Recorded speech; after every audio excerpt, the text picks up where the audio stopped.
And we are live. Okay, ladies and gentlemen, online and offline, welcome to our BVAC meeting for September 10th, 2025. Let's do the, Arno is going to be a little late. He's already warned us of that. Let's do a roll call. Sydney Giberson. Present. Arno's not here. Mark is here. Rick White. Here. Okay, everybody, we do have a quorum. Did you guys all get a chance to take a look at the agenda? I glanced at them, yes. Okay. Pretty, You okay with it? Pretty extensive. The cops are here. You okay with that? Yeah. Okay, all right. And then this is something we've got to do. We have to elect a president or a chair. So it says here we want a president, a vice president, a secretary. So the vice president would move into the president. Is that the way it's going to work? Right? Yep. I think that's the way it ought to be. So do we have any nominations for the chair or the president position? I nominate Rick White. Chair. I'll second that. Oh, all right. Rick White is our president. Now, I nominate Sydney Giberson, vice president. Second. Oh, man, this is getting better and better. Is this working? And then everybody knows Arno is already de facto secretary. All right, so last on this first part is the minutes from last month. Any problems with the minutes? Can we get a motion to approve? I make a motion to approve the minutes. I'll second that motion. Is that Helen? What is she saying?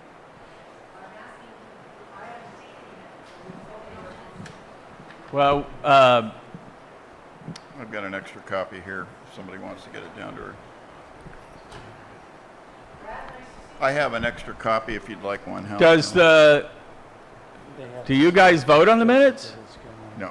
No. So anyway, Arno just sent them out a little bit ago, so they'll probably be on the site here pretty soon. But do you have a copy? I have. Okay, Yeah, Helen, you want to come up here and grab a copy? Rick Okay. has a copy. I've You got can read it. 2 extra Would you copies read it here. outside, please? There's only a couple. Yeah. Yeah. Okay, so motion to approve the minutes. Right. You said yes, you seconded, and any discussion? Any abstain? Arno, I guess, isn't here, but we have a quorum, so motion approved. Okay, so guys, this is where we have time for public comment. Now, public comment is on items not on this agenda. And on this agenda, we have Sheriff Luke Bingham, concerns about our unhoused folks. And we have Water Resources, Creek update. So if you have anything along those lines, let's wait until they speak and then you can address them there. All right? Anybody want to make public comment? Wait. Anybody but Margot? Margot.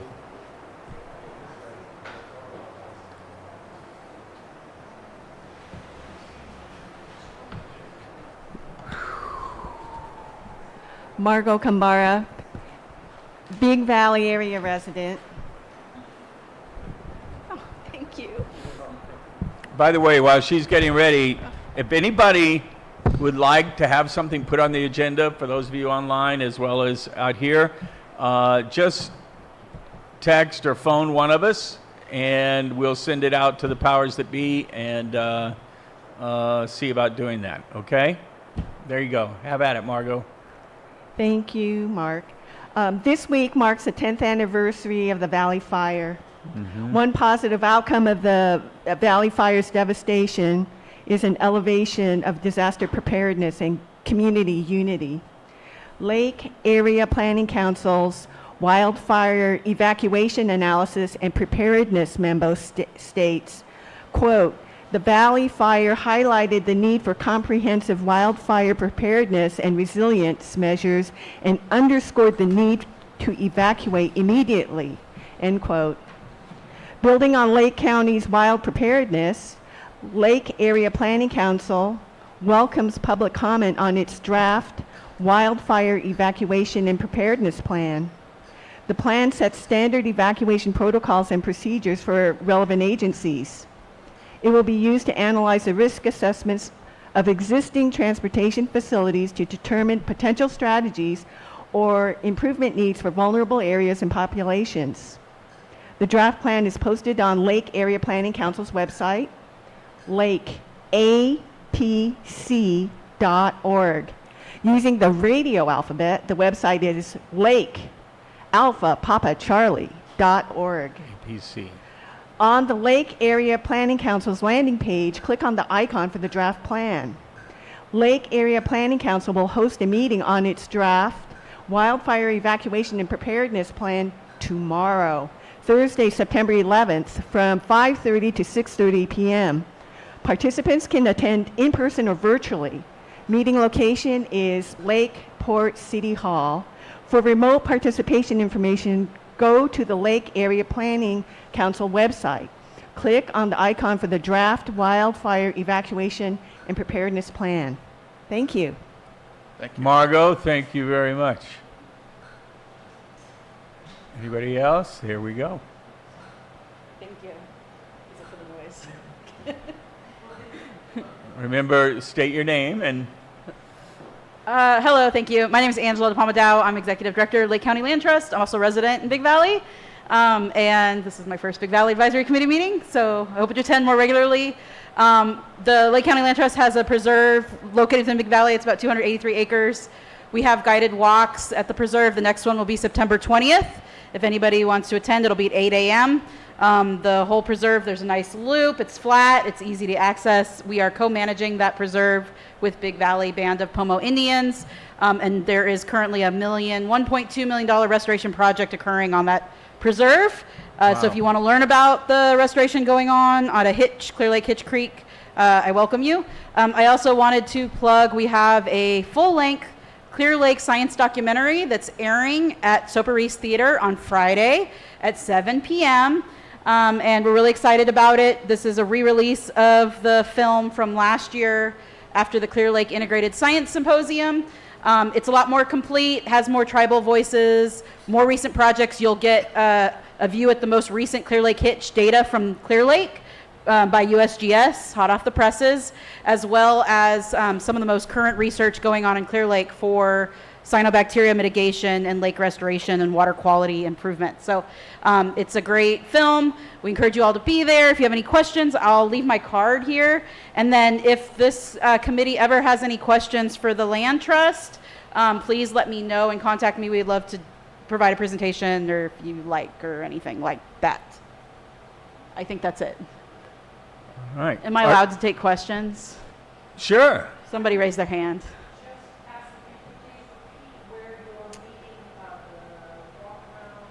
Oh, it's the Kawanapo Wetland Preserve, and it's located on Soda Bay, right next to the transfer station. I don't remember the address exactly, but our website, if you go to lakecountylandtrust.org, under guided events, guided walks, all the information's there. Also follow us on Facebook. We always post the information. It starts at 8 a.m. and the next one is September 20th, I believe. It's Saturday. And the question? Angela, are you going to be at the Big Valley Small Farms? Is Land Trust going to have a booth or anything? I'm not sure. I have my 3-year-old, so I don't like to commit to booths because that's just insane. I With the know, but last 3-year-old. time played with the mini pigs, so you know. know. But okay, because that's a good place to talk about that. And oh, look, new cards. Um, Yeah, thanks. That's great. That's great. Of course, we don't get to see her in a wetsuit anymore, but I guess. So, anybody else? Public comment? All right. I have 2 tickets to the viewing on Friday night. I'm excited about that. Comprehensive look at the lake, which is awesome. A little public comment plug for me too is we have, as some of you may know, we have our Big Valley Small Farms Tour this weekend, Saturday, 10 to 3. There are 6 farms now involved. That's the right choice. Pinella is our new farm, but Peace and Plenty, Edenberry, Campodonico, and Valley Long Farms are the others. And it's a great day drive, day date, family drive, so hope to see you guys there. Okay, that's it. We'll close public comment, and now we'll get a report from, is Jessica here, or are you going to cover both of you? I'll cover both of them. Okay, there we go. Brad, representing District 4 and 5. Thank you. Yes, Jessica was tied up at a conference today and unable to make it, but I had a few reports I wanted to mention. This Friday, there's a Valley Fire 10-year anniversary event up at Mandela Springs, and that starts at 1 o'clock. And then again on Saturday, there's another public event at the Middletown, I believe it's Middletown Square Park is the name. That one starts at 4 o'clock over in Middletown. So the public is invited and encouraged, if they wish, to come out to these events. We started a new public health officer. That position had been vacant for a while. That new health officer started this past Monday, or Tuesday actually. We are still recruiting for an animal control director. We've offered the job to a couple of qualified candidates that it didn't end up working out after the offers were made, and so now we're back to recruiting again. And then as far as department heads go, Lars Ewing continues at this point as our interim public works director, and he's also running his public services department.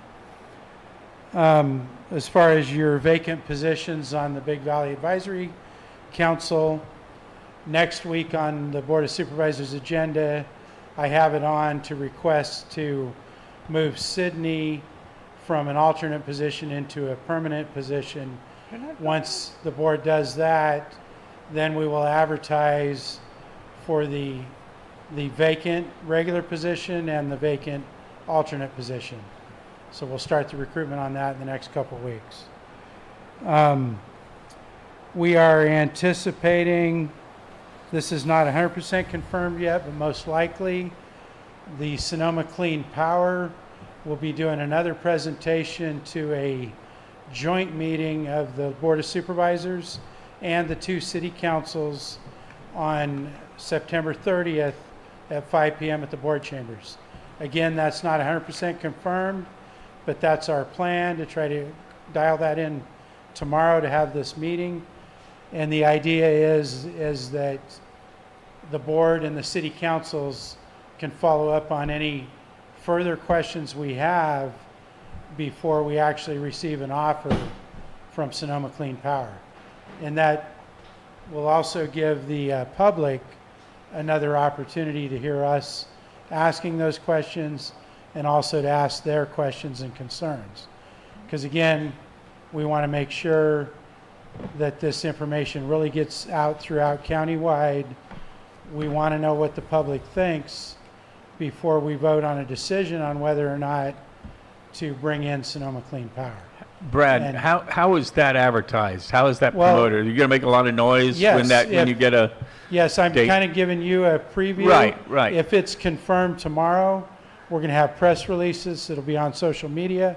We'll be heavily advertising it. Okay, good. So just wanted to give your council a heads up to watch for that, and I think it will be confirmed.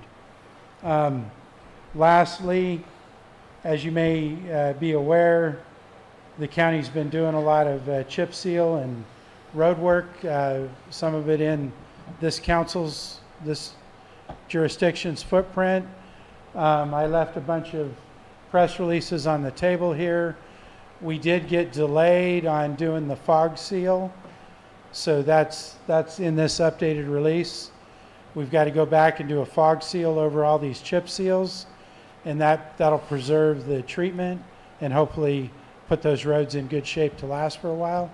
So if you're interested in that, grab one of these or look on the county's website because we've been posting those updates. And unless there's any questions, that's our supervisor's report for Great. tonight. Thanks, Brad. Any questions for Brad regarding District 4 or 5? Looks like we have a question. Can we use the microphone, please?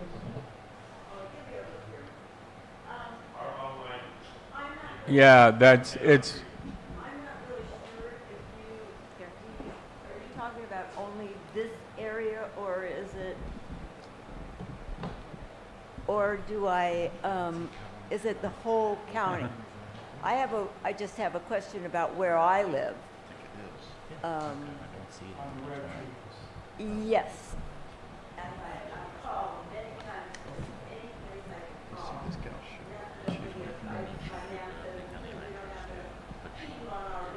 Who's the chair? Excuse me? Who's the chair up here? Okay. To address this, she has a question about her road being addressed. Not sure what your road is. This is the current roads that we're working on that are on this list. And it's not just the Big Valley area. Some of these are up on Diener Drive, other parts of the county because we've been doing road work on Cobb. I'm going to leave you my card. Give me a call and I will get you directed to the right. I'll try to help you get that information. Yeah. And I'll give you my card. Okay, I'll talk to you offline and get you my info and so we can help you with that. Any other questions regarding supervisor's report? Okay, excellent. Thank you. Hey, guys, when you do have a question, do take the microphone because we have people online who need to hear the question as well. So you have a great voice, but it's important that it goes through the system and gets to them as well. So kiss that mic. Got one question for Brad. One question for Brad. Hey, Brad, I don't know if you can answer this. California has the Coastal Cleanup Day coming up on the 20th. And last year, I know KBA, we were involved with doing a lot of the waterway cleanups in our area, but this year I don't know if we're going to be able to do that. Are there anybody else organizing cleanups to go down our creeks and whatnot for? Yes, there's a countywide coastal cleanup on September 20th being headed up by the Water Resources Department. Last I heard last week, we still needed a captain, which is basically somebody to be in charge of the Kelseyville area. So I don't know if you folks would have anybody that could step up to that organization role to kind of help man a table and hand out bags and stuff like that to get some of this Kelseyville area cleaned up. But yes, it's countywide. Kelseyville is on the map, and we would like to have activity and Kelseyville involved in this cleanup day. We are also doing a barbecue starting at 1 o'clock at Highland Springs for any volunteers that helped with cleanup day. We're going to provide free hamburgers and hot dogs and drinks out at Highland Springs. Did I get the 1 o'clock time start, Chris? Or it might be noon. 12:30 we're going to start the barbecue. So you can get with, I can do some follow-up in the morning, Rick, but I know I think we still need a captain in Kelseyville. Okay. So hopefully that answered the question. Yes. I don't have, well, for your neighborhood, it's the Highland Springs Park. Yes. I don't know where the Kelseyville table is going to be in the downtown Kelseyville area, but we can get that to you. Is KBA involved in that? No, but we can I don't know if Helen knows anything more about. Yeah, I thought.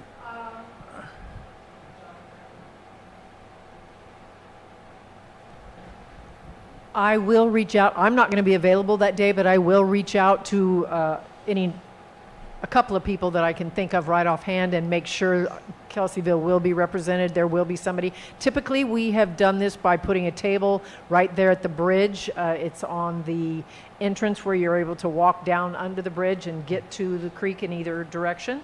So I'll reach out to Linda at Water Resources and kind of have this Yes, conversation that's with what her. I'm going to suggest. Yeah, Connect with absolutely. Linda to make sure you have the county paperwork. We'll provide all the equipment, and Sure, Stuff like KBA that. has all of that. that's fine. So yeah, they really wouldn't But necessarily. we do want to be coordinated so that folks Absolutely. can sign the county waivers. Absolutely. It's also important for the county to keep numbers on how many volunteers we had out. Absolutely. For our We reporting weigh requirement? things in the Yes. past and Yes. yeah, report and record Yes. everything that's collected. Yes. Can you use the mic, Tom? We're gonna get Is there anything that we need to bring ourselves, like gloves or masks? No, I mean, if you have personal gloves and mask you want to bring, but we provide all the equipment, gloves, the garbage grabbers, the bags, Oh, okay. all that kind of stuff. But, I mean, if you're like me, I usually bring my own gloves and Yeah. mask just Well, to have okay. it, so. All right, thank you. Yeah. All right, thank you. Also, I don't know if you guys saw today, Brad, I read where Mireya was in Hopland at a conference where, and this is something we've been talking about with our Lake County area plans, is figuring out a way that the vineyards can get involved, how they can marry up with distilleries, or or can that be a part of a vineyard process? Yes, Something that's like that. all being looked at for the ag element of the general plan update Right, that's going to come for final review next year. right. That's been talked about. We want to Yep. do things that allow wineries and other businesses to have other expansion opportunities to Correct. keep their businesses going. So, Nice. thank you. Not sure the sheriff's department is excited about that, but okay. So if there's no other, So I understand that, there's an unhoused problem all over Lake County. That's a concern, especially to Kelseyville. But some of the things I wanted to come here and talk to you about is, I know you guys understand our staffing issues, but I wanted to make it very clear to you that we are out, we are doing enforcement with homeless. What I've directed my patrol staff to do, in my opinion of this is that we have a zero tolerance to criminal behavior, whether you're unhoused or not unhoused. My personal opinion is that if you're a member of the community and you can't go out into a public park and do something, just because you're unhoused does not mean we're going to turn a blind eye to that and not enforce the law. So we are enforcing that, and that is what my patrol staff has been directed to do. And Lieutenant Frace is my patrol division commander, so I brought him along to answer any questions that you guys might have. So just focusing on Kelseyville, so I ran some numbers for you guys just so, because I know sometimes it appears based on our staffing levels that we're not everywhere. And I will give you some of our staffing levels right now. Currently, we have 4 deputies and a sergeant on duty right now for the entire county. Wow. That's Middletown to Upper Lake, Highland Springs to the county line out by Spring Valley Road. I have 4 deputies and 1 sergeant currently on duty. So unfortunately, quite frankly, and I'm not a person that is going to not be directly honest with you. I've been accused of being blunt a little bit too much in my life, but I figure that's just the way I am, and I'm going to go with that. Our average response time for an emergency call for service is between 5 and 10 minutes. All right, that's code 3, lights and siren. Our average response time for a non-emergency call for service is anywhere from 30 to 40 minutes. Our average response time, depending on the call for service that is not considered a priority, can be anywhere from an hour and a half to 2 hours. That is the reality of what we're dealing with. My deputies, violence. Crimes of violence take priorities at all times. So, and I'll give you an example because I will use Kelseyville as an example. If somebody calls and says that there's an intoxicated person in Main Street, Kelseyville, but yet I have somebody committing an assault with a deadly weapon in Upper Lake, my deputy's going to Upper Lake. I'm sorry, I don't have the deputies to send both locations right now. So I'll get to questions in just a minute. So I wanted to just kind of bring some stats to you guys so you can see that we are truly in Kelseyville enforcing the law. I chose Pioneer Park because that seems to be an epicenter, but this is indicative of all of Kelseyville, including the community park down on State Street. In 2024, we responded to 37 incidents in Pioneer Park. We made 11 arrests, and my deputies conducted 18 security checks. Now, what a security check is not just a deputy driving down the street with their car and running their spotlight through the park. That's where they actually get out of the car and conduct a foot patrol in the park. So again, 37 incidents, 11 arrests, and 18 security checks in 12 months, in a 12-month period. In the last 9 months, in 2025, we've conducted 61 total incidents in Pioneer Park. We've made 19 arrests and conducted 30 security checks of Pioneer Park. That's double the number that we did in 2024 in only 9 months out of 12 months.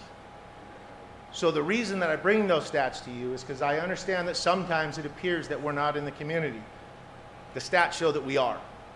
You may not always see us, but we are. We doubled the number of times that we're in the community, and this is indicative of the county park off of State Street and Pioneer Park. I just use, because our CAD system, you actually have to have a physical address to run a stat and get the granular numbers, so I chose Pioneer Park. But we doubled the amount of time that we're in Pioneer Park in just 9 months. So with that, I will take the questions that you have.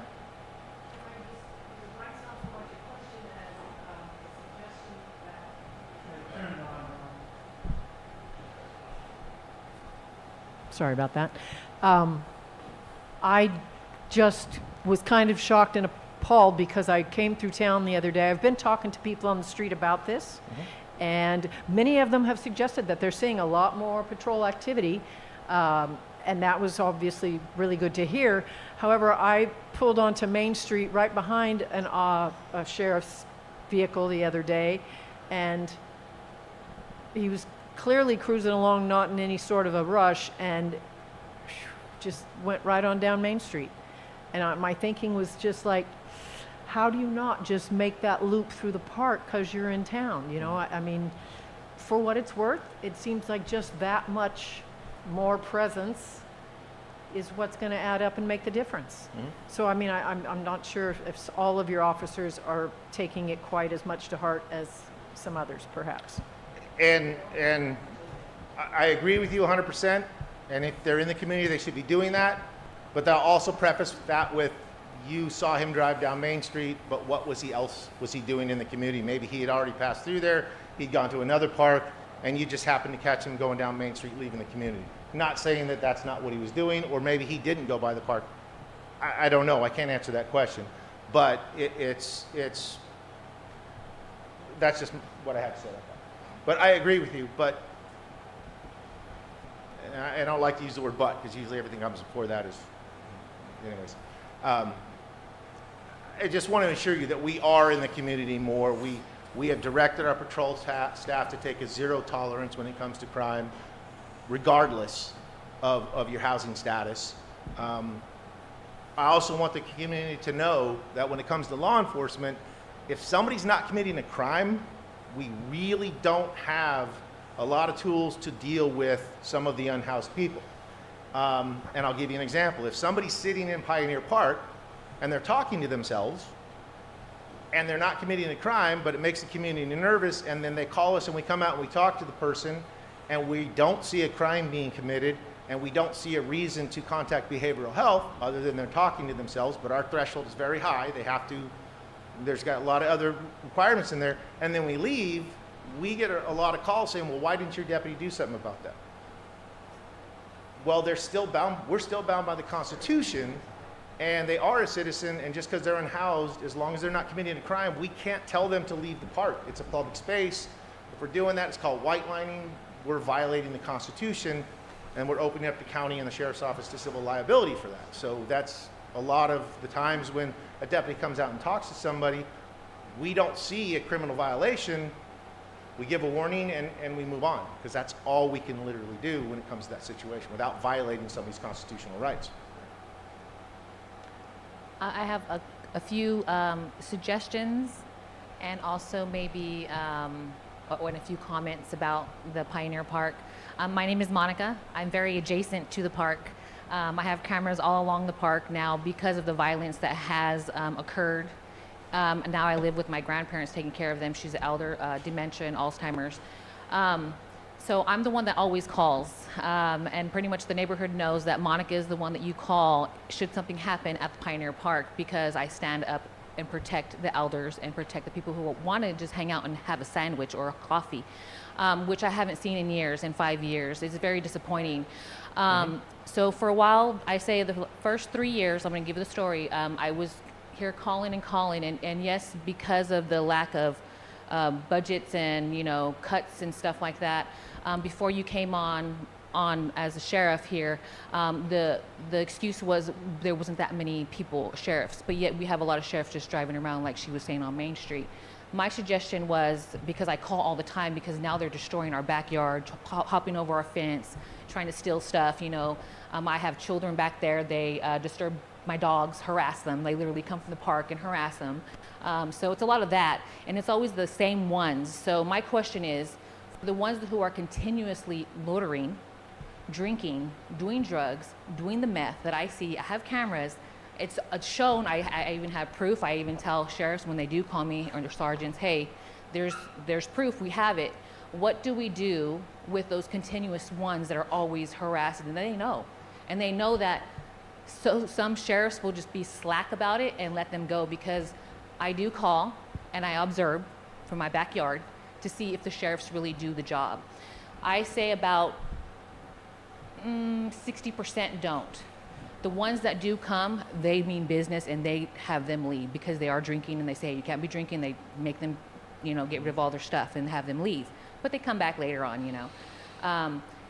But I want to know, with the integrity that you guys hold as sheriffs, and me as a first responder, and me doing firefighting myself and being a pillar of the community, how could we come together and really help this park? Because to me, it seems like years and years now, we're going on 5 years I've been here with my grandparents, there's no solutions. I feel like it's getting worse. Like you're saying, within the 9 months, it's been escalating, you know, and it's and I do see the sheriffs come by and patrol. There's been more of that, thank you very much. So I do give you guys kudos for that, because they have mellowed down, because you guys have been doing your patrols, and also CHP has done their patrols too, because of how violent, and I guess a lot of people now are complaining and calling, not just one household, you know, because of the fear. And then they're running around crazy, either with weapons, like you're saying, or just really mental health.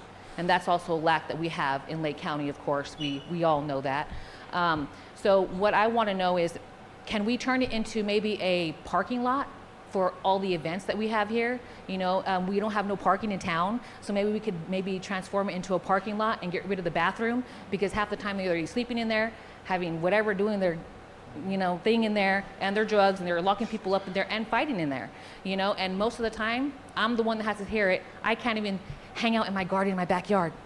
My grandma can't even come out and hang out, because she has Alzheimer's and dementia, and she's in the old school mind where, honey, I'm gonna go up to anybody, let's calm down, you know, let's make the peace. And then therefore I have to interfere, you know, and kind of, so there's that kind of stuff that I have to deal with. So I'm just wanting to know, what could we do to make the park better? Yeah, we have left staff, we have budget cuts up the world right now.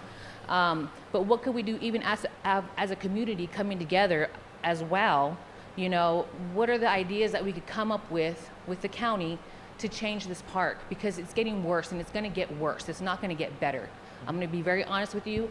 I'm seeing it escalate higher and higher with loitering, trash. You know, they're hanging out there all day, fighting with each other, you know, disturbing the peace. So they're breaking a lot of rules and codes of the land, of the law, you know. But I don't see the sheriff's department really enforcing it with the regular ones that are continuously doing it. So what is your solution for that, or what do you think that we should do? A lot I know to it's a unpack lot. there, It's a so I'll lot. try to get to it all. It's a of lot. them. Again, the direction of my staff is that they shall enforce all violations of the law. If they're not, then we will deal with that, and I'm sure my lieutenant will go back and deal with the sergeants who will make sure that that's occurred. That is the directive from me, that we will enforce all violations of the law in county parks. We're not going to tolerate it. As far as the recidivism goes, unfortunately, that is not within my authority. I have no control over that. That is the district attorney's office, that is the judges. Once we arrest them and once we incarcerate them, then as far as how long they stay in jail, what their punishment is, what the retribution, whatever you want to use, that is not within my authority. I don't do that. A lot of that has to do with some of the California laws that are currently out there right now, which reduces a lot of the sentencing and a lot of the probation and punishments that come with committing those crimes.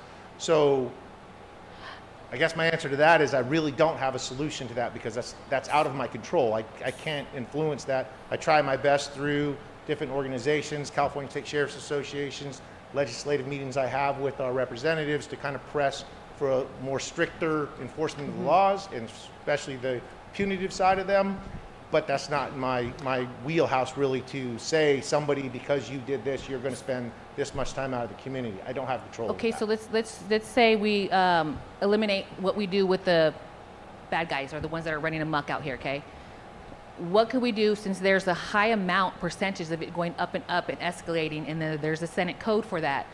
I don't have it off my mind, but when I was looking it up on how to transform that park, because of so much violence that's happening, and by the percentages, if it goes up each year, each time, and then a big drastic, which just did happen, then you guys could transform that park into closing it down, because there's been so many violations. So can we use those to implement what you have, your information, and then the community coming together and maybe coming to another, maybe Lake Co or the city or whatever, whoever's in charge of the park, and really looking at that, because it's becoming more and more, I think detrimental for Kelseyville, especially for people coming through and visiting, and visitors. They don't want to come and hang out because they know this park now is not okay. They don't want to park here. They don't want to park right here. They don't want to park on Main. They're scared of the homeless.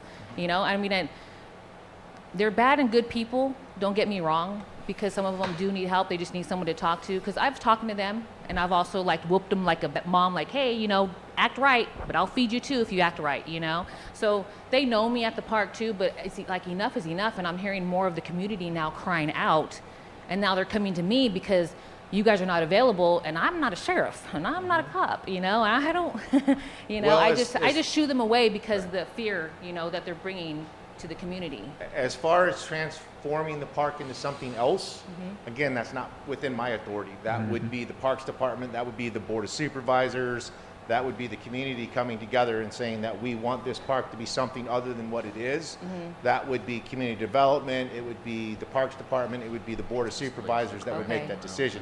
I would be more than happy to provide the stats Yeah, that's that what I we wanted to have ask. Yeah, as okay. far as the information, the calls for service, the type of calls that we're dealing with. Uh-huh. So a true evaluation can be done of that. We would definitely partner in that Okay. realm of things. But again, to make that decision, that's again not Yeah. within my authority to do. There's other departments within the county that have that authority Yeah. to make that decision. Okay. But I do caution that to a certain extent, because the problem with that is that if we do that, that solves the problem for Pioneer Park.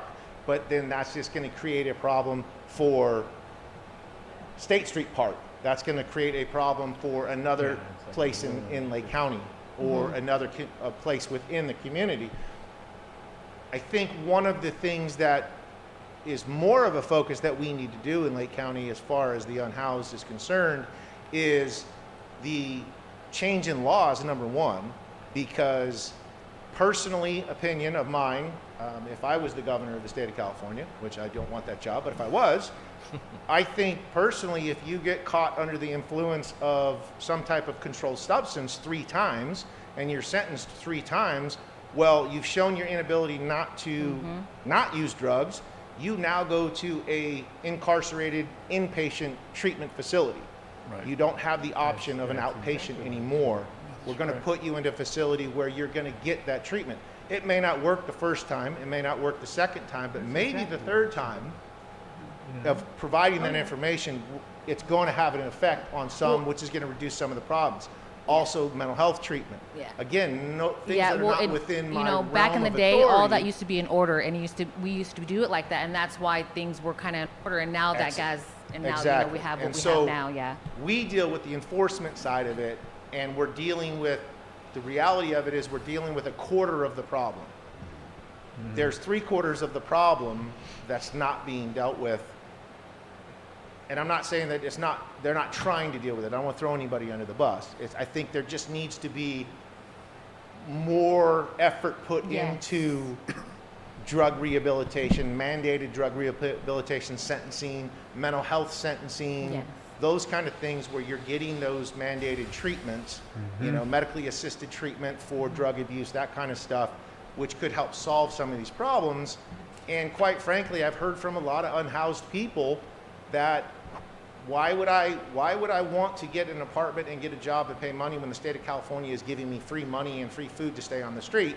So we're, in a sense, incentivizing homelessness by doing that. And you so know, those after are problems that, unfortunately, I don't have the answer Yeah. to nor the authority to change. Well, and that's their story too. When I do talk to them, when I do see them out there, we have extra food or whatever, and it's cold or, you know, they're hungry, so I just give them food. And I'm like, well, what's your story? And I'm like, well, how come you know, there's programs, and a lot of them are like, well, why? I don't need to, because I have it all for free, you know, or I could do this and I could sleep wherever I want and I don't have to, you know, everything's crazy. So, but yeah, so I guess it's, you know, I just want to see a better outcome for that park, you know, and I think a lot of the community of Kelseyville is saying the same thing, you know, even in the Facebook community, even when we're just having our events, you know, and we want it to be safe. And I know that, you know, not everything changes, you know, there's always change, you know, and I feel like our little town in Kelseyville, we're still kind of a little old school in a lot of ways, you know, with protecting the community and the children here and watching, you know, each other and keeping the place and safe and, you know, but I was concerned about the park, you know, because I'm the one that usually calls, and then the Main Street people call me because you guys are not coming because they're in their shops, and I'm like, oh no, you know. So I was just curious on maybe, you know, with your information, maybe we could go to the county, like you said, or the board, and talk to them and say, hey, these are the big concerns. We need to change something. We need to bring some change. And if the change comes to here, maybe we could change it over there to that park, and the other park, it doesn't just exclude it just for Kelseyville. We could change it around the whole place, you know. But there has to be that umption and gumption, you know, with people with that drive to get the change in the community. I do not disagree. Sheriff Bingham, just a question maybe you can share. When an incident occurs where you feel that support from a mental health or mental health officer is needed, can you describe what the process is that your department goes through to bring that type of resource into the situation to try to, you know, diffuse it or to, you know, get to some sort of constructive resolution? Yeah. So Lake County has actually made great improvements in the area of behavioral health, and I will give that to the Behavioral Health Department and Elise Jones over there, the director. Compared to what it was when I first started here 27 years ago, compared to what it is today, leaps and bounds different. We work very well with them. When it comes to law enforcement, our threshold for taking somebody into custody for what's called 5150 for their own safety for mental health is very high, very high. Behavioral health is a lot lower than what it is. So typically if we go out and we interact with somebody who is meeting that threshold for us, we're going to take them into a 5150 hold. We're going to take them to the hospital. Behavioral health is going to come out and evaluate them and decide whether they need to go for a mental health hold or not. The other side of that is when they don't meet our threshold, then we call behavioral health. They send out their response team. They do have a response team that comes around that will talk to that person. They'll deal with that person, and then they'll make a decision whether they need to be taken into custody or not, because again, their threshold is lower than ours. As peace officers, they are the trained experts. We are not. And then they'll make that decision, or they'll try to get them those support networks and the programs and get them into them. Again, that is if they want to get into the programs. That's, you know, that's a big if too. So, you know, you can't force them. if they want to, then they're going to have that available to them. So that's kind of how that works. A lot of times, if it's a mental health issue that's not rising to a public safety risk, an immediate public safety risk, then we let the mobile crisis response team respond to that and deal with that. There's two reasons behind that. Usually when a uniform shows up, it tends to escalate the situation. So having behavioral health go in and deal with it without a uniform showing up tends to de-escalate the situation, and we don't have a negative outcome when it comes to that. If behavioral health says, hey, we've dealt with this person before, they tend to be or can be violent, can you come with us? Then we'll partner with them and we will go with them as basically protection security for them, but we don't necessarily interact. We allow them to do that as the experts. And just to follow up, since it's been changed since your 27 years, are you seeing a market improvement in these types of situations getting resolved in a safe and a non-confrontational manner? Yes. Thank you. I can tell you that 20 years ago, when we would respond to calls for mental health for people in mental health distress, almost 50% of them that the sheriff's office responded to resulted in a use of force. That's the reality of it. Now that has drastically changed. We don't have as many uses of force. They're still there, unfortunately, because there are still those people that behavioral health can't deal with because of their violent nature that we have to come out for a public safety thing and deal with, and then sometimes we get into a use of force situation with them, but we've seen a marked decrease in that, and we've seen a better result by behavioral health going out and being the subject matter experts. We get a better result because people are more willing to talk to behavioral health in that setting than they are to a uniform, essentially. Just one last question. I noticed that the math here, location, which is at the library, they have a Narcan dispensary there. I don't know if there's one in here. I don't know if that's something that's under your purview, but do you know anything about that? To a public park and sit in it from 8 in the morning until, I don't know, because we leave our store at 4 o'clock. But if you come back even a little bit later, they're still there. And no one, not one person is going to go into that park and sit and eat a sandwich with all these strange people running around, as you said, talking to themselves or flailing their arms and doing weird things. And they're all drinking, they're smoking dope, they're smoking crack. We called the other day about someone, we have a store that backs right up to the park. So out of our kitchen window, we can see all of everything they're doing. Smoking crack, and afterwards slumped over in their car and called the sheriff. Okay, she was the one who did it. Let me ask. Yeah. They're coming, they're not coming. You're too bad. You know? I'll answer your first question. Essentially, yes, somebody can sit in a park all day long between the hours that the park is open. And 10, 12, 15 hours, whatever the park is open for, they can spend all day in the park. It is a public space. But drinking and smoking, they are drinking, they are smoking. If they're doing that, then they're violating county ordinances, and we should be dealing with that. But again, that is dependent on other calls for service. I mean, on average right now, my deputies individually are handling 11 to 15 calls for service per deputy, and that's a double increase. So. Whoever you call should at least tell you they're not coming, or they will come, or here, let me switch you over, let her do it, because she's the one who did it. I understand mental health. I'm not going to call you for somebody talking to themselves or somebody swinging from the trees out here. I was just this Monday, I came in, there was a huge fight, domestic thing. They're always fighting. She's putting her hands up saying, I don't have, warrant, call the police, whatever. I did not call you in that incident because that's something that happens all the time. However, on the 3rd, Jennifer from Bottle Rock, I don't know if she saw it or a customer, but there was somebody smoking a glass pipe in front of her store. So they ended up in the back. She came into their store. because it's a huge window. It just looks like right out over the park. You can see everything.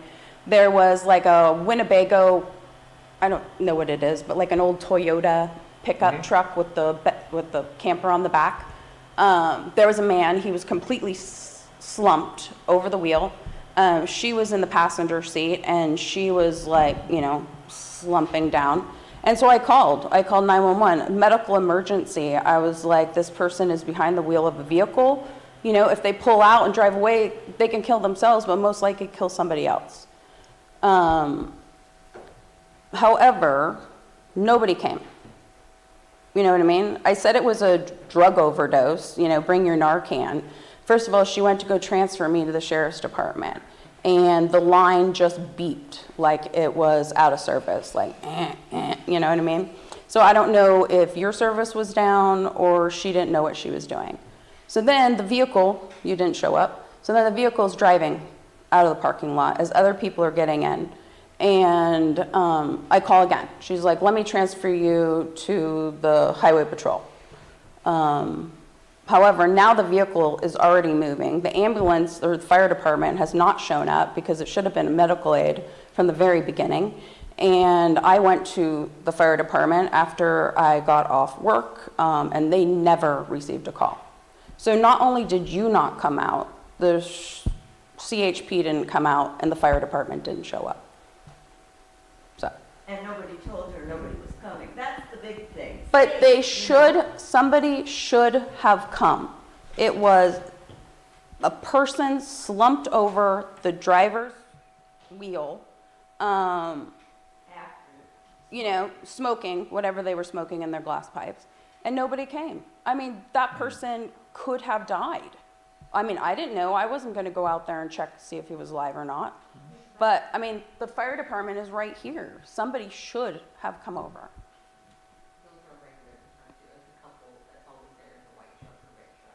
Oh, no, that's the fighting. That's different. Those are the other ones. I didn't call from them. No, this was a winner. It was a weirdo, Oh, Well, all I can say is I'll have to look into that incident and see what it happened. was on the 3rd. It was on the 3rd? It was on the 3rd. Lieutenant Frace will look into that and we'll Yeah. find out what happened. Yeah. And see, I don't, did you call, what dispatch did you get a hold of? Cal Fire 911. or- I don't know. Yeah. 911. Yeah. I don't So care. sometimes that And goes- at that point, I don't fucking, excuse my language, I don't care who shows up. Send someone. You know what I mean? The person's dying in their vehicle. Somebody should have come out. There's many more incidences, but that was the latest. It takes, even with someone with a weapon that I've called, even the next day, or they didn't come at all. And then they would come to my door the next day to my house and say, oh, we came. I said, you did? Because my cameras didn't show that you came, and you're like a whole day late, or even 30 or 40 minutes late. They're gone, or something happened already. Like, you know, they fought and went down to the bridge or something. So it's really late when you were saying the timing, you know. And I know there's higher priorities. I know all that, but when it's everything that the codes say you can't do in the park, we call for. We're not going to call for someone that's, like she said, hanging and mentally ill and stuff like that, because they're everywhere around here in the world. But I think our concern is that no one comes. And if they do come, I'm going to be very honest, we get a cocky sheriff and starts to try to tell us what the laws and codes are, and says, oh, well, we're short-staffed, and oh, well, we don't, you know, we're just coming from here too, and, you know, yeah, you're not the only one. And so we get like that kind of comments too. And I've learned to not even just call no more. I'm just like, okay, you know, I'm gonna let it be. You guys call the cops when you're going themselves fighting and stuff at the park, because some days I get kind of like disappointed. I'm like, okay, are they even gonna come if it's something crazy? Because I've called with something crazy, and like she's saying, no response, or no one's come at all. And I think it's maybe because they're so used to coming Pioneer Park, they're probably like, oh, by the time we get there, they're gonna be gone, or oh, it's the same thing, just another day. Somebody already patrolled the area earlier, and I was like, I don't care who patrolled earlier. Like, it's happening right now. And when I call and I let them know that I did call, they will leave. So I think your guys' presence, maybe try to, instead of going Main Street Patrol down here once, you know, while. Yeah, Yeah, because I tell them when they come, I said, now things are changing. We're in 2025. We have different people in chair. Now sheriffs are really going to start cracking down, so you guys better behave. The cops are coming right now, and then they'll end up leaving because the cops are coming, you know. Yeah, well, and then they also stay past 10 o'clock. They sleep there. So when the sheriffs do come by and I do see them and I'm outside or whatever, how come they're not telling them they need to leave? They should be. And they're not. And I don't mean to be like a whistleblower or a tittle-taller, but you know, I've had enough. We're going on 4 years now. Well, it's escalating. And now I'm going to be like, okay, I know my law and the code, so sheriffs, please, we're begging you, That's you know, the for point the of these ones. meetings. I can't fix what's broken if I don't know it's broken. So, and if that's something that needs to be fixed, then we'll deal with that. So.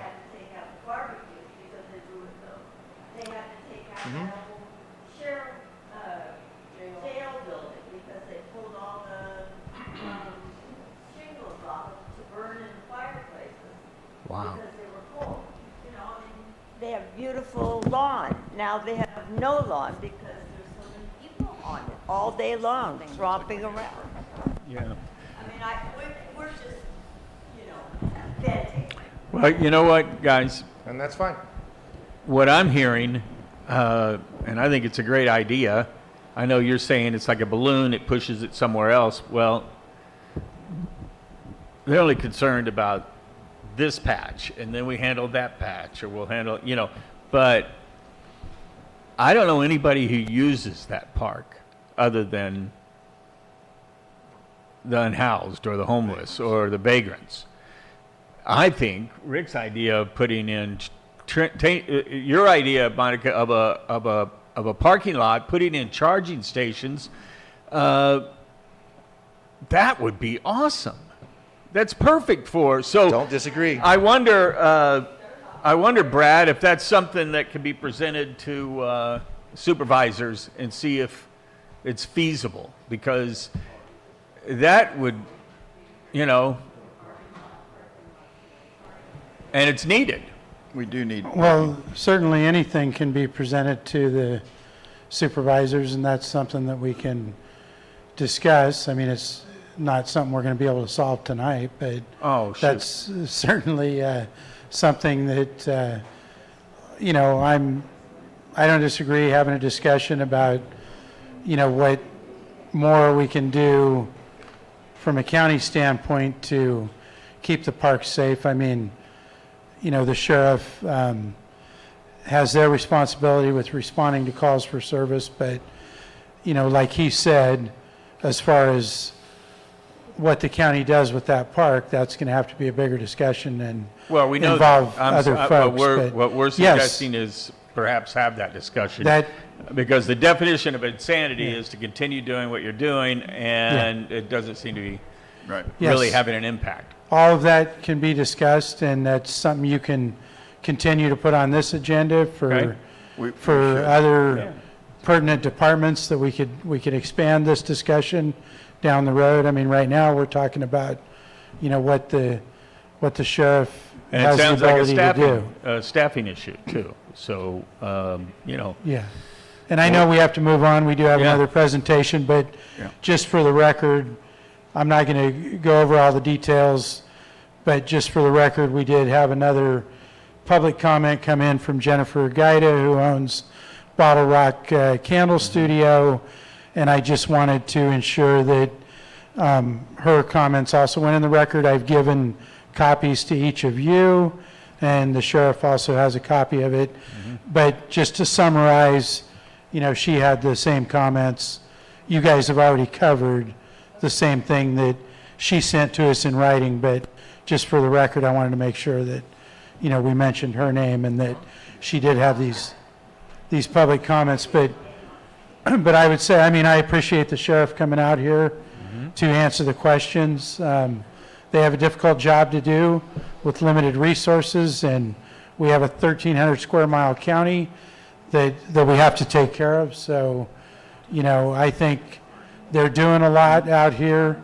These stats, Yeah. you know, what they've doubled in 2025, and hopefully, you know, those checks can continue and we can have some kind of an impact. But Just so you guys are aware, my patrol staff works with the Parks Department, And all of the sergeants on patrol have the bathroom codes, because what the vagrants are doing is they put something, because the bathrooms lock at 10 o'clock. So they put stuff in the lock so it doesn't lock, and then they sleep in there or do their business in there. So my sergeants have been instructed to go through there and check them, make sure they're not sleeping in the bathrooms. And they have, because they have arrested several people out of these bathrooms in particular. One female in particular got arrested like 4 or 5 times in a row for the same issues.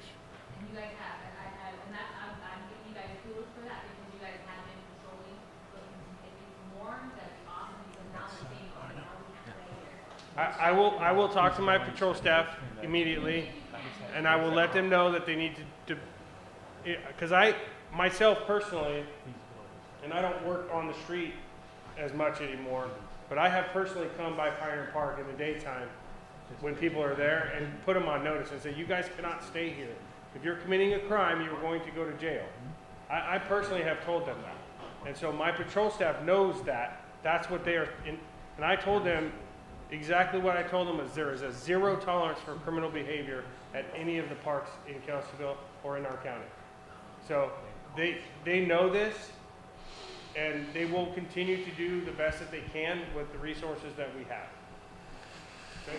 I respect you 100%, but did I miss something? Is there a reason why there are only 4 of you and 5 of you? Money. Well, I understand that, but. Well, I said earlier that I'm blunt, and I will continue to be blunt. Nobody wants to do this job anymore. When I first came into law enforcement 27 years ago, I tested for Stockton PD. There were 700 of us testing for 4 jobs. When I tested for Lake County, there was 23 of us testing for 1 job.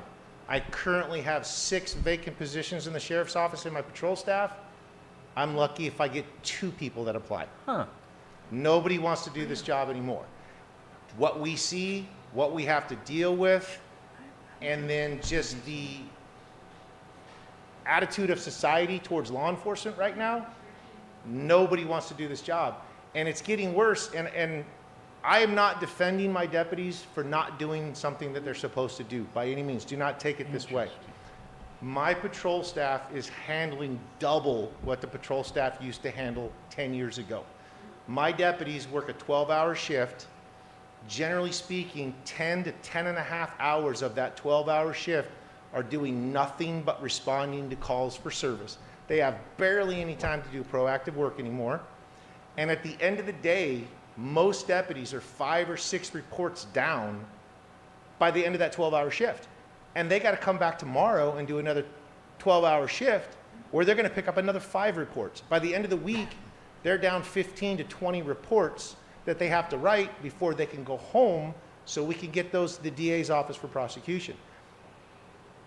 What the breakdown for an officer should be as far as a workload is concerned in law enforcement, 60% of their time should be responding to calls for service, 20% should be writing reports, 20% should be proactivity. And I don't mean proactivity as enforcement, but I mean just getting out in the community, walking the beat, talking to people, and being proactive and finding the people that are committing crimes. Right now, my deputies are averaging 85 to 90% of their time responding for calls for service, and the other 10% trying to get their reports done.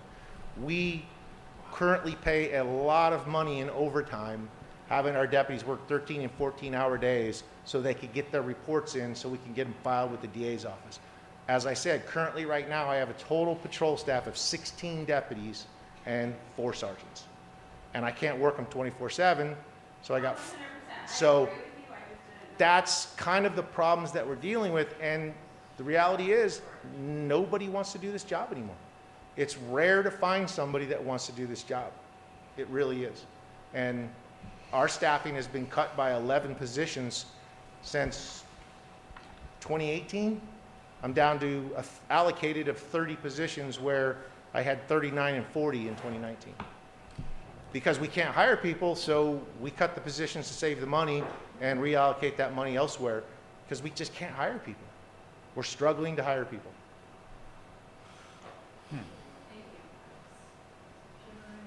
And if you find them, I'll hire them. Do you know anybody that wants to? We'll train them. We'll send them to the academy.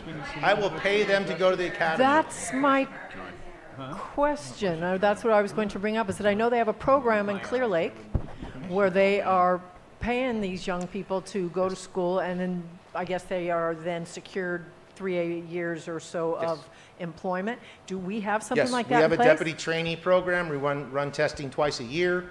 I currently have 2 deputies in the academy, in the Siskiyou Academy right now, that will be coming out in October, end of October, correct? December, I'm sorry, December. But that's just out of the academy, and then they have a 4-month FTO program, and if they successfully complete that, then they'll be a solo deputy. But we are currently running another recruitment in, I believe, October. Maybe that's where I got my dates. I'm screwed up or twisted. We're running another deputy trainee recruitment in October. And we pay for everything. We pay you while you go to the academy. We pay for your academy. We pay your room and board while you're in the academy. And you owe us 3 years when you come out of the academy as payback for us paying for your education. Yep. Now, we've had some success with that, but it's a balancing act. We get people, Mendocino gets a pay increase. We lose people to Mendocino County. The Board of Supervisors has been very supportive. Pay increases, got our raises up, we're doing good right now, and then we're going to have an influx where we're going to lose people to Napa, we're going to lose people to other agencies. Right. It's just the ebb and flow of our agency in Lake County. Well, we do have to get moving because there's another presentation tonight, but appreciate the sheriff and the lieutenant coming out tonight. Thank you. Thank Yep. you. Thank you very much.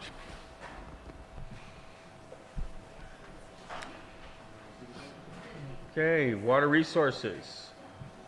Cold Creek update. And guys, thank you for all your passion with that issue, because it's all over. It's not just here. You got Lakeport, you got everywhere, you got, so.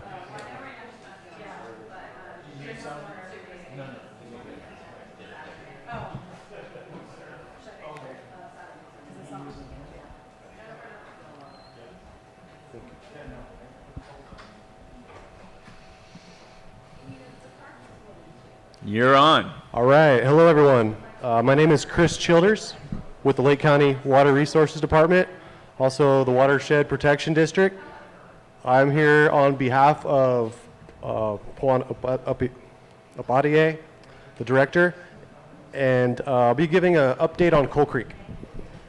And I'm going to sit down because I have to control the slides too, everybody. So maybe, is there a way we can turn one light off up above here? Or maybe half of them? Let's see.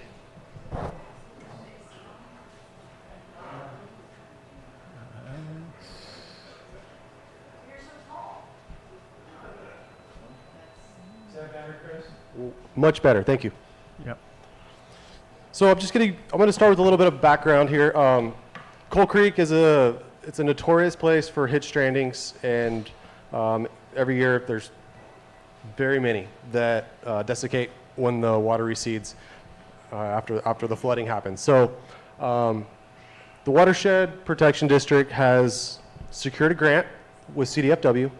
We've been awarded, and we're currently in the process of negotiating our contract. So recently we did a small sediment removal project on the creek. This was, I think, the second week of August, and so I'm going to go ahead and kind of go over what that project entailed. So here's a picture of the creek, the flooded creek, and this is where the project went. This is where the work was done, the sediment removal. So it was like a half a day of vegetation removal and 2 full days of sediment removal with a skid steer. So as you can see here, depicted with the red line, that is where all of the sediment removal was done. And also on the other side, there's a green line there, and there was a little bit more vegetation and sediment removal done there. The problem here is there's a block culvert, and this culvert, as you will see in these pictures, was actually you couldn't see it. It was under the sediment, so it was not functioning at all. And so fish were getting stranded and property owners were flooding.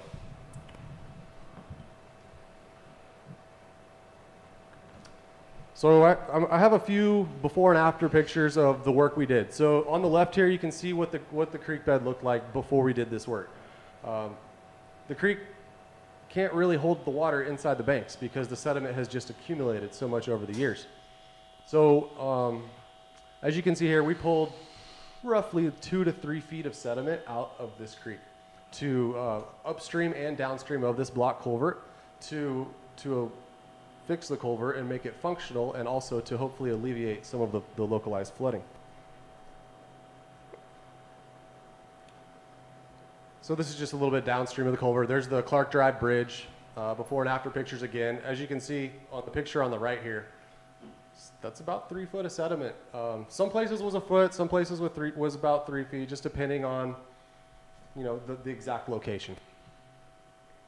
We also picked up all the trash that we encountered here.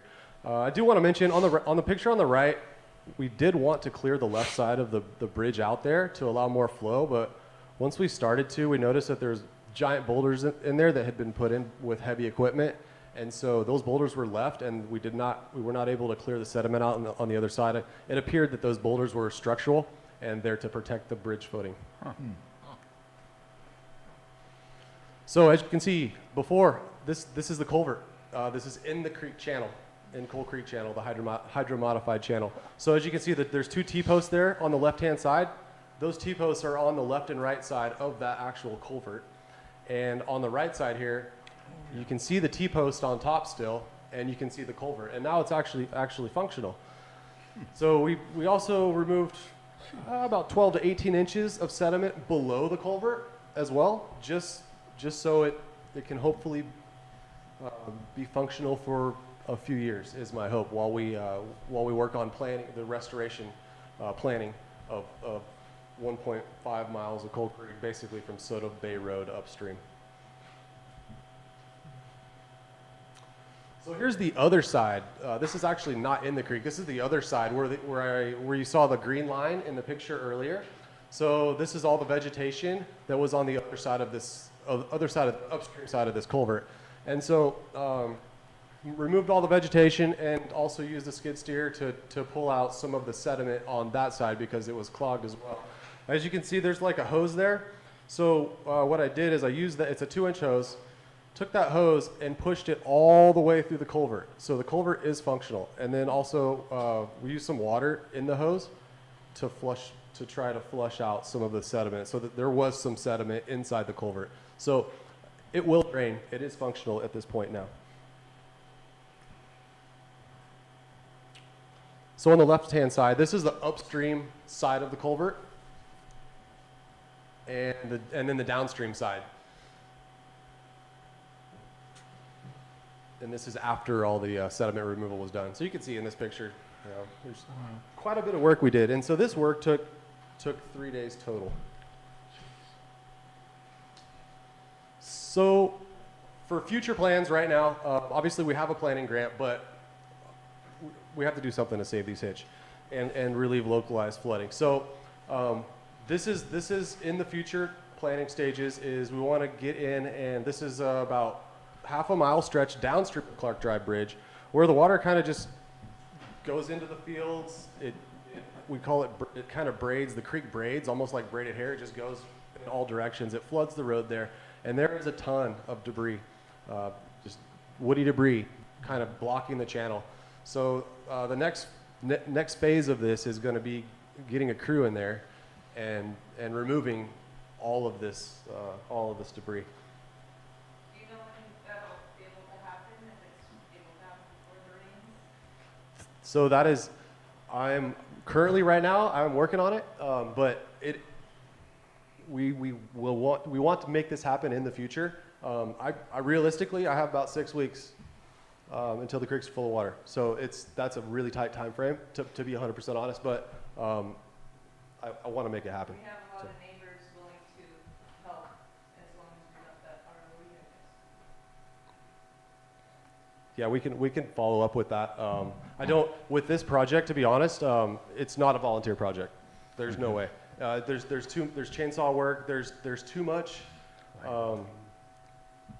there's just too much that is involved. It's gonna take a crew of like 10 guys for 10 days in there to remove everything. And so to do the volunteer part of that, I think liability, I can talk to legal about it, but I believe liability would probably shut me down on that. So if the landowner, if the landowner was open for it, would that be something that isn't necessarily part of the county volunteer program? Correct, and yeah, the 100%. neighbors can just chip in? 100%, yeah. If the local community there wanted to get in contact with that landowner, and as you can see, this is all one landowner, this half-mile stretch here, it is one person. So if the community there wanted to get in contact with the landowner, and the landowner allowed the community to go in, I don't see a problem with that. I guess the last we heard was the Holland Reeds were busy doing pear harvest, but that's kind of winding down now. Correct. Yeah. I mean, yeah. I'm not sure about. Yeah. I mean, I believe that it could be true. Yeah. Okay. So.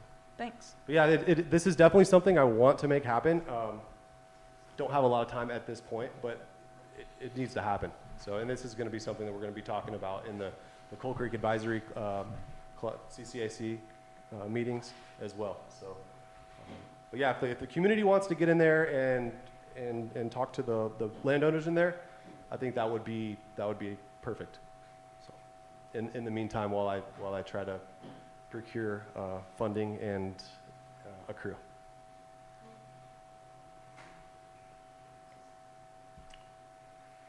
So that's all I have for you guys today. It's just a short presentation, just kind of the Coal Creek update of how this is moving along. And I can take any other questions if you guys want. You can contact me here. Here's my email address and then the water resources address. I had a question. First off, thank you for all the work that you've been doing to help clear this creek. This looks great based on the last presentation we saw. My question is, while you are doing stuff to currently clear out the creeks, have you included any kind of prevention in your plan to try and keep this from getting as bad as it's gotten in the future? So prevention, you mean like where is this sediment coming from? Yeah. Why is it going to fill in? Yes. So part of this planning grant is to have engineers and qualified consultants to go in and basically assess the whole watershed and see why is this sediment coming in at such a fast rate. And those are questions that's why we procured this grant. And those are questions that these consultants are going to be able to answer and point us in the right direction of how this creek should be restored properly. Or scheduled maintenance of some sort. Correct. And that could be annual, twice. Yep, absolutely. That could be part of it. Mm-hmm. Thank you. Yeah, great. That's awesome. And it's just you and another guy who did that? 3 people, and then we had a little bit of help from the local community removing some of the vegetation. Okay, wow. I think we had another question. I have a question. Hi, Chris. Was there cultural monitoring done during the sediment removal? And I'm assuming nothing was found. And if there was, would you be at liberty to say? There was cultural monitoring there the whole time of the sediment removal. And nothing was found? I'm just trying to estimate timeline, like if anything's found now for a greater effort plan, just planning it in for timeline, giving realistic expectations, so it's not another Lucerne Harbor situation for the community to be aware of. Out of respect for the tribes, I decline to answer that question. Okay, thank you. If anyone wants to see more photos, we have a website called coalcreekflooding.com, and there's a whole gallery on there with a lot of photos from the last few years.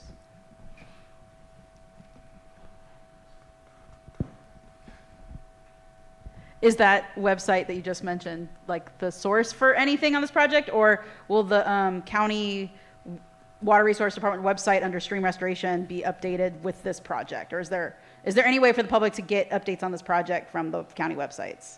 Or is it just the one that the community does that's not beholden to county requirements?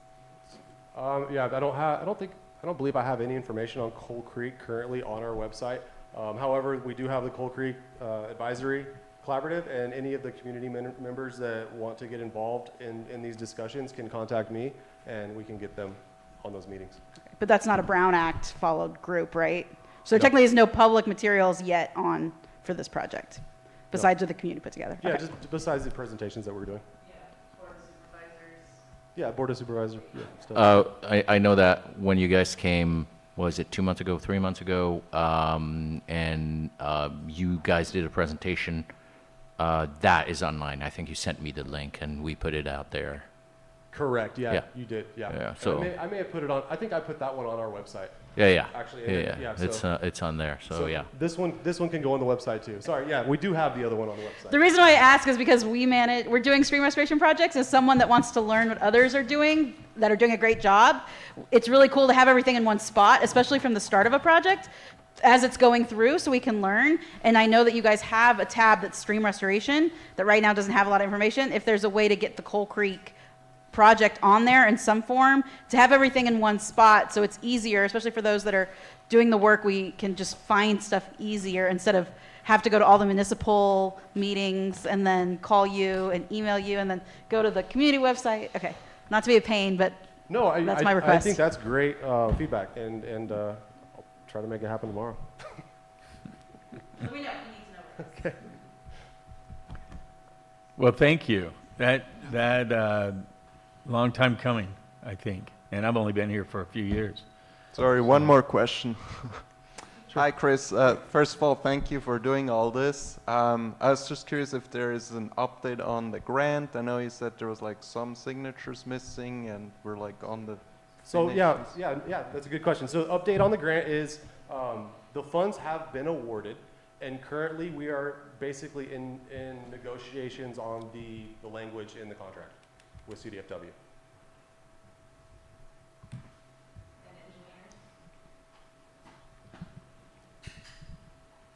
We have not hired any engineers for this project yet, no. That will be coming soon. All right. Any other questions? Okay. Chris, thank you very much. Thanks, Chris. I like it. Thank you for having us. Yeah. So once again, reiterate, if you want anything put on the agenda, let us know, let Brad or Jessica know, and we can consider it. We obviously want to look into this parking lot idea with the park. I know there's a lot of fingers that are in that pie, so who knows? It might not happen in our lifetime. But Margot. Thank you, Mark. I have a suggestion, very timely, about today's topic. May we invite behavioral health on the topic of Pioneer Park? And again, like Monica suggested, be creative and find solutions. Because I think what would be most effective if we can get to the root cause rather than moving our problem to somebody else's neighborhood. Well, yeah. Thank you. Mm-hmm. Well, root cause. Yeah, I know, right? Well, there's many root causes, and Yeah, but it does it's a need to tough be one. addressed, and I think you're on target there with that. Yeah. You know, I've been through a lot of meetings where it's been proposed to create some kind of a place for, you know, people who have no place to go. And the consensus has been, well, we don't want that in our area, because if we allow that, then other communities are going to send their vagrants to our area because we have that. And I just don't feel like that's the answer. It's a big problem. It's bigger than what we have in our community, but we have to handle, we need to address it on a larger scale at the state level. And I think this is a good venue for us to get started with something like this. We need to have this conversation, and we need to start, you know, putting our feet down, you know, and do something about it. Does Kelseyville have a neighborhood watch? I'm the watch I'm the Yeah, watchdog I of the was gonna neighborhood. say, yeah. So everybody has my personal cell phone, and then when they see me out here, yeah, Okay. I'm the one. All right. So if you guys need help with anything, with getting the park, with working with the sheriff's department, I'm willing to help in any way that you guys would like me to help. I have professions in a lot of different things too as well. So if you guys need me to help to get things going, or if anything, you guys just let me know, and I'm willing to give you my phone number and my email. But I know there's solutions, and being a first responder, I'm not trying to kick out the ones that are mentally ill or have issues, but I know that also the health department really needs to up their game too in Lake County as well. And with that, if we come together and with our solutions and we have our meetings, maybe we can come up with a solution to help multiple parks, not just Kelseyville, because I'm not trying to have them go to another area as well, but unfortunately, with that being said, we can't save the whole world either, and they are going to migrate, because all the homeless now that are here at the park, they were up at Soda Bay. So when the county of Lake kicked them all out from the Soda Bay market up there in the mountains, they all came down over here, and then the senior center started feeding them, but it should be for seniors food only, not for the homeless, because then they started running amok right after that, and that's Well, I think- 5 years ago. I think what we'll do, Arno, and if you guys agree, is let's get behavioral health in here and have a discussion with those guys. Absolutely. Because there are solutions. I had them in my previous community, some things that we did. And a lot of it was educating businesses, who to call, who to reach out to. Yeah, and stuff like that. having them be aware, because a lot of the agencies are not aware of it either, so, like the sheriff was saying too. Right. Okay, anything else?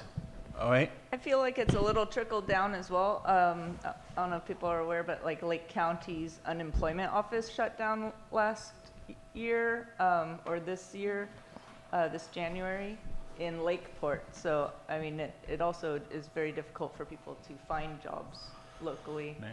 Was that a funding reason? What I caused don't know that? why. Well, Management Connections is a good place to go in Lakeport. Oh, Angela, since you're here, you want to remind us about the showing? I did already. You weren't here. Oh, that was early. Oh, I was not here. Excellent, excellent. Do you want me to do it again? No. Sorry, I was late. Yep. All right. Okay, guys, we're going to call it. If nobody else has anything super important, we are adjourned. Thank you.